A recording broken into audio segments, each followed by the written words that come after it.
Hello, everybody. Hello, hello, hello. Welcome to Family and Consumer Science Television. It's what you watch when nothing else is on. We are disinfected. We are feeling good. We're going to do some distance learning today. We're going to have some fun. For those of you taking my class, this is part 2 of the food handler's assignment. For those of you playing at home, what an exciting night we have for you tonight. On the phone with me, I have the current Family and Consumer Science Knowledge Champion, Steve Stunning. Steve, how you doing? Welcome, welcome, welcome. I am back ready to compete and win the championship belt again. Well, Tom Tomlinson, you're the current champion. Very, very concerned about he might lose his title, but it's all good knowledge that we're going to come away with. Win, lose, or draw, we're going to talk a little bit about food handling and food preparation, which is vitally important. And on the phone, we also have Tom Tomlinson, current champion. Tom, how you doing? This is Tom Tomlinson. It is a pleasure to defend my title on Family and Consumer Science Television with Mr. G. It's what you watch when nothing else is on. Thank you, Tom. Let's jump right into this right after this.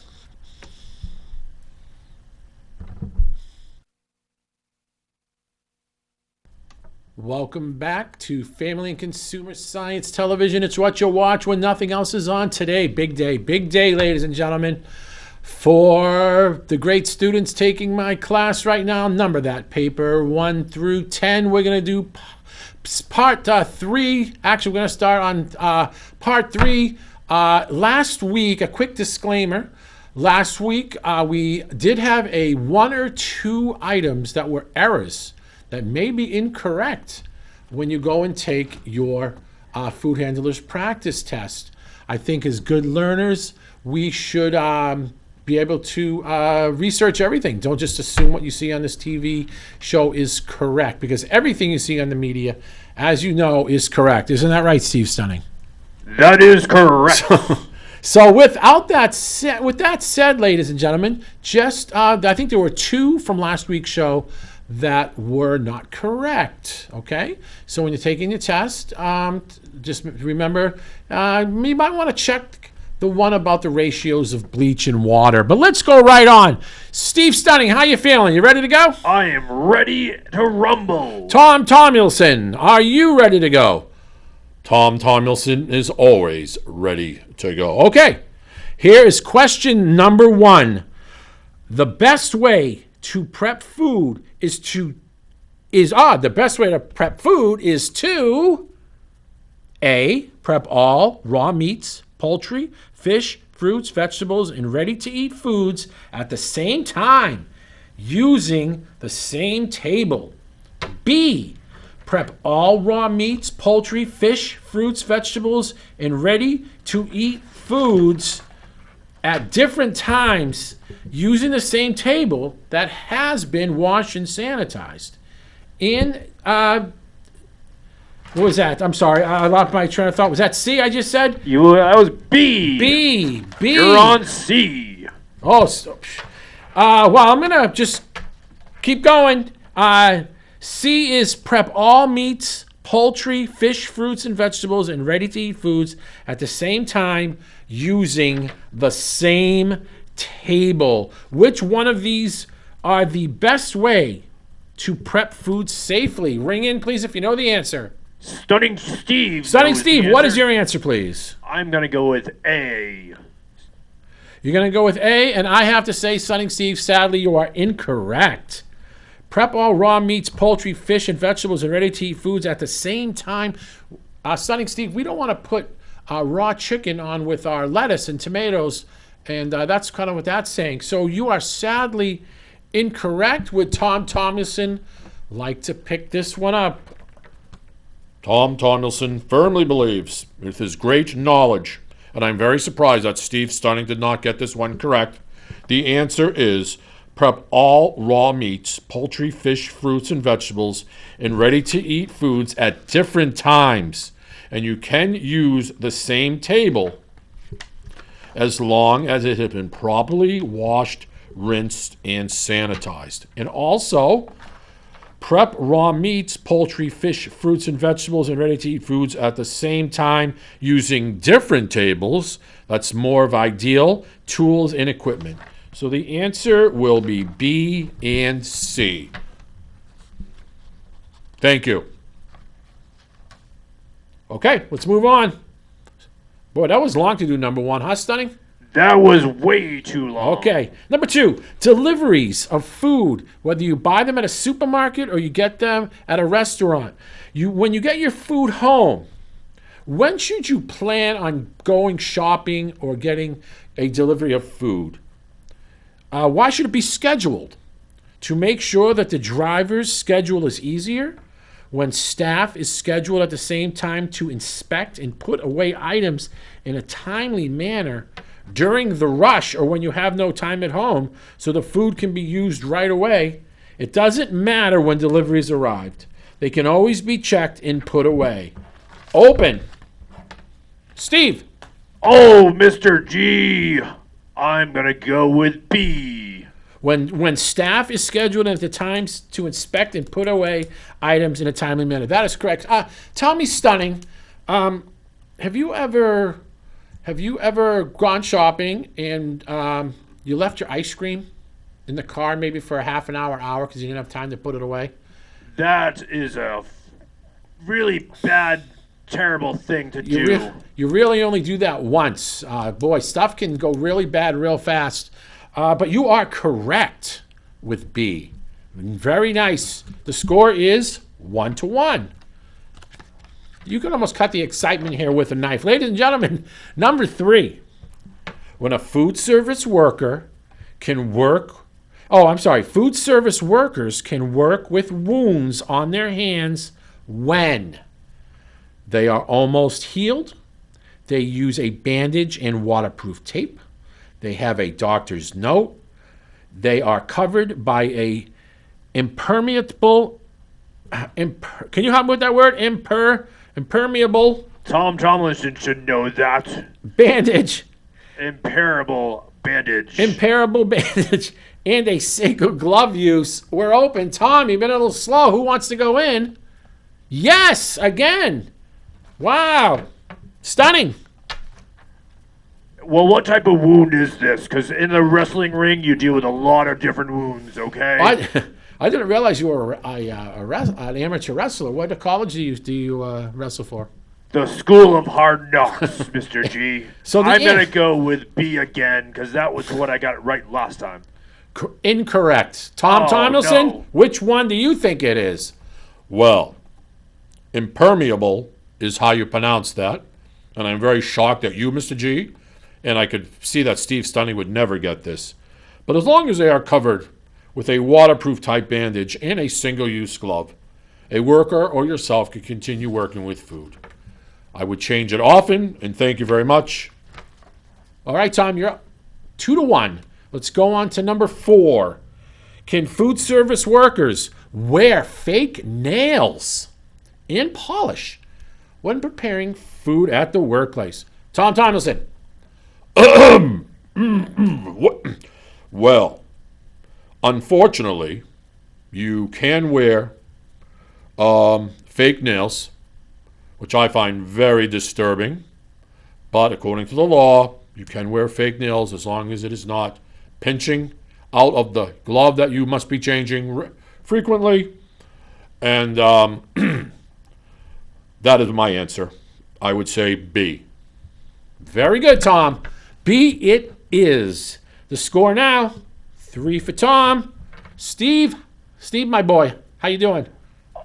You know what? I'm going to go run wild on Tom in no time. Don't you worry, Mr. G.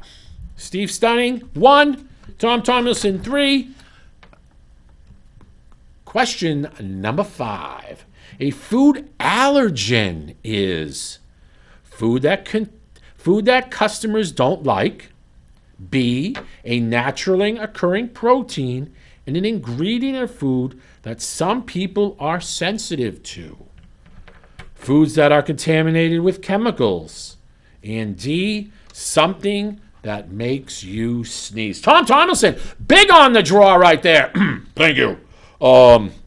Being the knowledgeable champion that I am and running away with this game, I'm going to go with, again, B, a natural occurring protein, an ingredient in food that some people are sensitive to. And as you may not know, a little factoid about your champion, Tom Thomason, I have a slight allergy to shellfish, so I cannot enjoy any crustaceans. But that does not make it that I can't have a wholesome and excellent culinary life.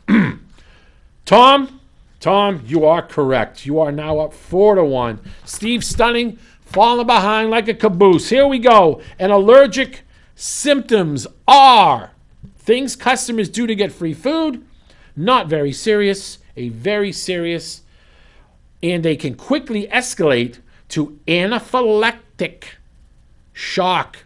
How's that, Steve, for me to get in that name? Good job. Anaphylactic shock and lead to death. I know this one. Nothing, not something everyone needs to be concerned with. Steve, you came in a little bit early. The judges say, that's fine. What is your answer, please? Well, I like to put my opponents into anaphylactic shocks. Whoa. So I'm going to go with C.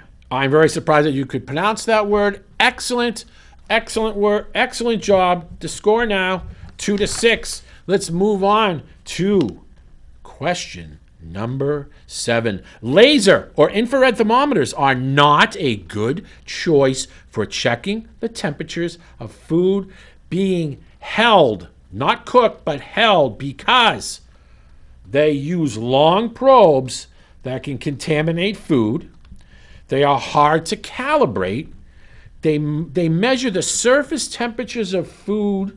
They are not very accurate. A laser, why would you want to put a laser to see if you're Stunning Steve knows this. Steve Stunning. Yes, I'm going to go with they measure the surface temperatures of foods. So Very good, Steve. Thank you very much. That is correct. If you think about it, a long meat thermometer or a thermometer has a long thing in it, and you must put that into the thickest part of the bird or whatever you're measuring. And the ones that they put on your head now that we all see to get our temperature measured only goes into the top. It doesn't go all the way in. So you have to use a regular thermometer. Excellent job, Steve. Let's move on to number 8. Looks like there's some numbers on here. Always a bit confusing when there's numbers, but numbers all about the FACS experience in order to make sure that thermometers will accurately take the temperature of foods. They must be checked, be calibrated weekly, be accurate to positive or negative 2 degrees, be accurate to positive or negative 1 degree, be calibrated before each shift. Whoa! Oh. Tom Tomlinson on the quick draw. Well, Tom Tomlinson believes that you must be very, very, very, very accurate, and I'm saying it's going to be Plus and minus 2 degrees Fahrenheit. And also, you should check your thermometer frequently or in the restaurant game before each shift. I'm correct. Is that correct, Mr. G? Yes, Tom. Excellent job.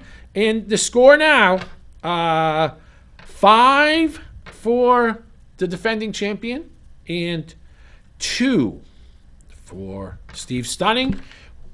No, you have 3, Steve Stunning? Yes, I do, Mr. Okay. Champ. So we're on number 8.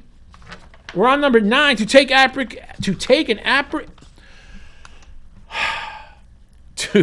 There's so much excitement here during Family and Consumer Science Television and talk Where's to my Mean students. Gene Okerlund? He needs to come back and host this. To take an accurate, you are correct. To take an accurate temperature, you must check all that apply. Take the temperature in more than one spot. Ask someone to take temperature and compare results. Take the temperature in the center or thickest part of the product. Allow enough time for the thermometer to record the temperature correctly. Yes. Yes, Steve Stunning. Steve. I'm going to go with C and D. C and D. As I would like to, our judges say they're going to give you 5 more seconds to maybe add or take something away. Add or take something away from this. Needs to be done. Take away C and put A. A and D. Tom, I'm sorry. The answer is A, C, and D. Very important to take a temperature in more than one spot of your food product, to take the temperature in the center or the thickest part and allow enough time for the thermometer to record. That's going to hurt. Number 10. It looks like the game is over. Besides number 10, there is no... Oh, wait a minute. Here comes the 5 point, 1 minute to go in the show toss-up. Tom Tomlinson, will you allow this? Absolutely. There is no way I could lose anyways. Okay. Steve Stunning, here we go. For the game, cleaning supplies, chemicals, and tools should be stored in a food storage area, wherever there is an extra space, always away from food prep and food storage, outside the premises. I got this. Whoa, Steve Stunning, or Stunning Steve. I'm going to go with C, away from food prep and food storage areas. That is correct. And would you like to add one more? Our judges are saying? I'm going to go with outside the premises as well. No, boy. We're having a big problem with our judges here. The correct answer, cleaning supplies, chemicals, and tools should be stored. You said it was C, away from food prep and food storage areas. That is correct. Thank you.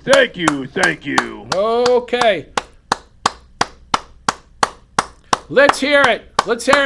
The crowd's going wild in the city of Manchester right now. Tom Tomlinson, you are still well within your means to retain your title. We're going to come right back and do 10 more questions and find out who's going to be the champion of Family Consumer Science Television information about food handling right when we come back. We'll see you in just a few seconds. How many are we off? You have about 12 and a half minutes. Oof, okay, I can make it. All right. That was good, I thought.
Hello and welcome back to Family Consumer Science Television. It's what you watch when nothing else is on. Ladies and gentlemen, we got to jump right into this.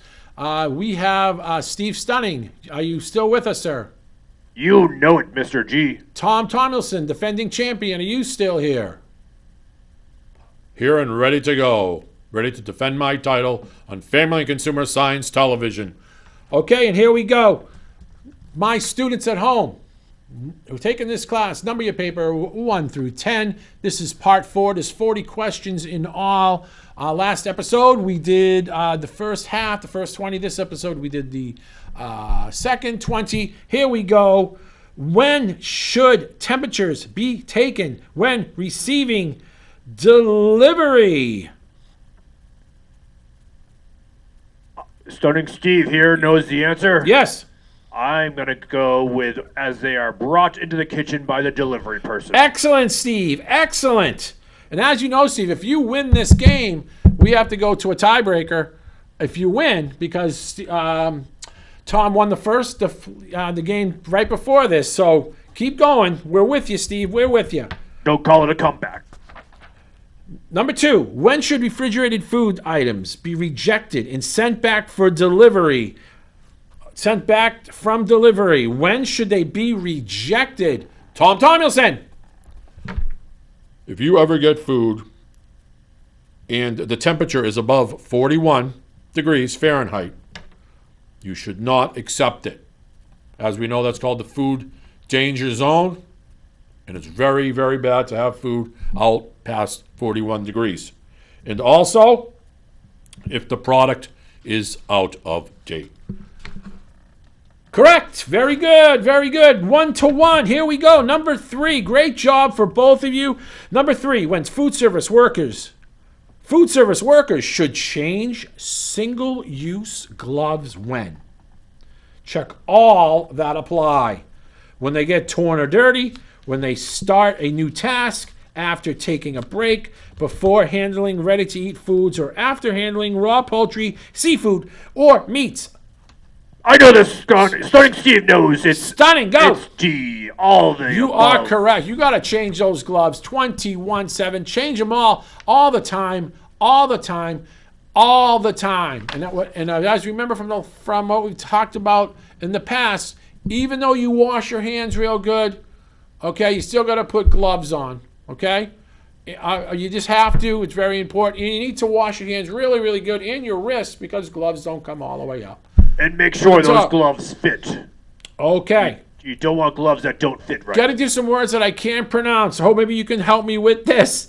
Number 4, which of the following illnesses of a food service worker must be reported to the local regulatory agency? I'm going to go yes. I'm going to go with hepatitis A. Correct.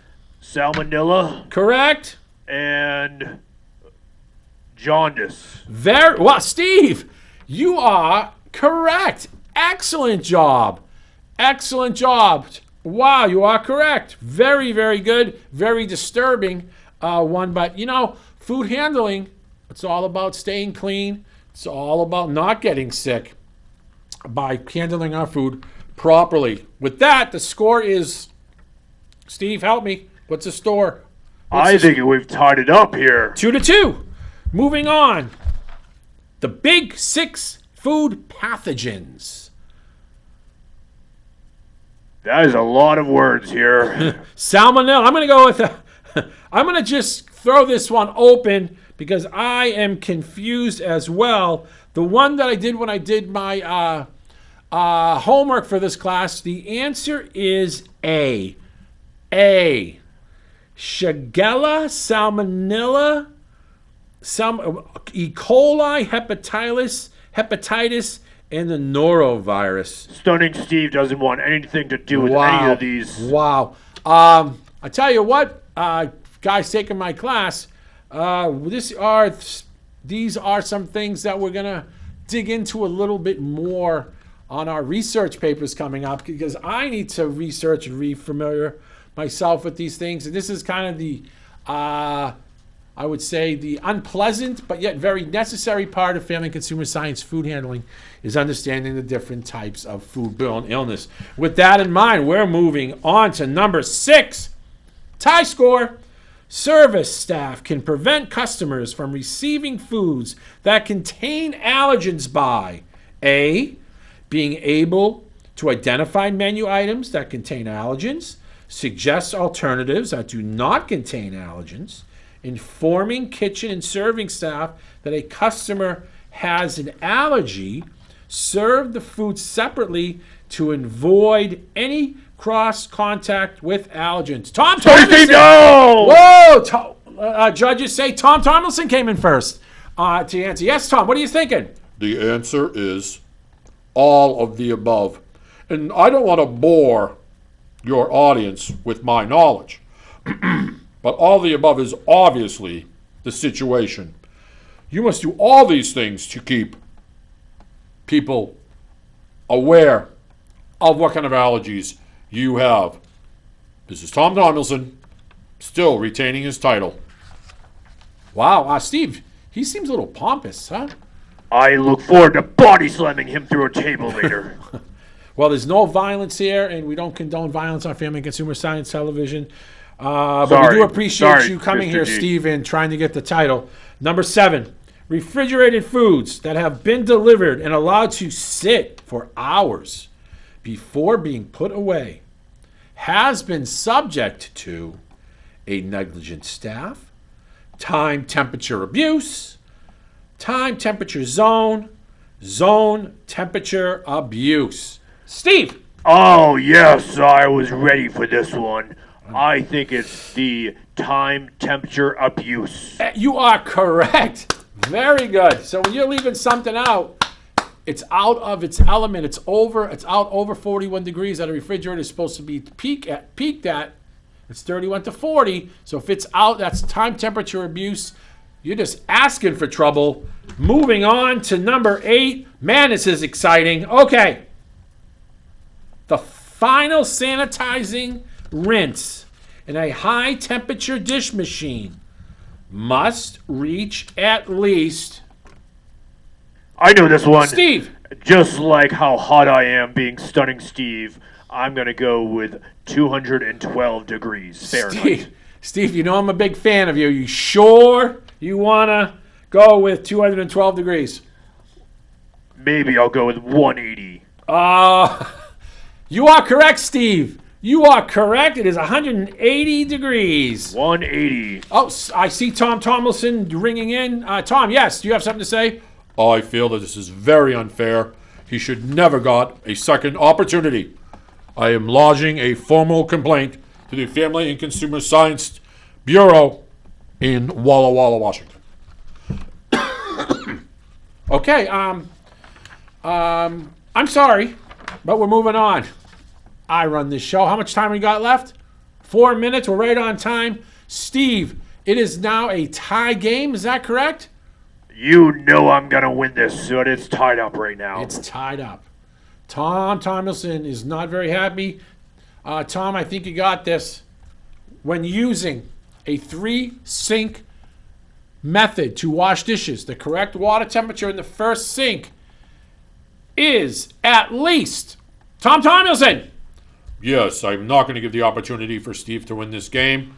In a 3-sink setup, when you're not using a dishwasher per se, the first sink should be filled with 110 degrees water. 180 would be too hot and burn you. 110 with the 3-sink method would be correct. Your next one would be rinse, and the next one would be sanitize on your 3-sink method. This is Tom Tomlinson, close to remaining your title. Back to you, Mr. G. Wow, okay, so here it is. Here it is. The last question for Family and Consumer Science Television. Food handlers, safety. It's been a lot of fun. Steve, good luck to you. I have all the luck. Tom, good luck to you. Cleaned and sanitized smallwares and equipment must be stored on a clean and sanitized shelves, racks, cupboards, or drawers, or on the floor. I know this one. Or Oh. glasses can be stored in the right side up by a dish machine, in the dish machine, until they need to be used. I got this. I got this. Okay, this is for the championship. What Mr. is your G, answer? it is A, on clean and sanitized shelves, racks, cupboards, and drawers. Let's hear it for our new Family and Consumer Science champion. That is correct. Wow. When you put stuff away, it better go put away on a clean shelf. Otherwise, if you put something on a dirty shelf, it kind of takes the whole point away. This is Mr. G, Tom Tomulson. Thank you very much. You'll have a chance to reclaim your title if you choose to come back, and we hope you do. Stunning Steve, again, thank you. I am the champion You are again. the champion, absolutely. So there we are. Kind of an anticlimactic ending. Mr. G, Family and Consumer Science Television. To all my students, hang in there. All right. Good stuff coming down the pike. I really hope you enjoyed these 2 episodes of Family and Consumer Science Television. This is Mr. G signing off and saying, be nice to people. They'll be nice to you. And in these crazy times, take a deep breath and try to have some mindful thoughts.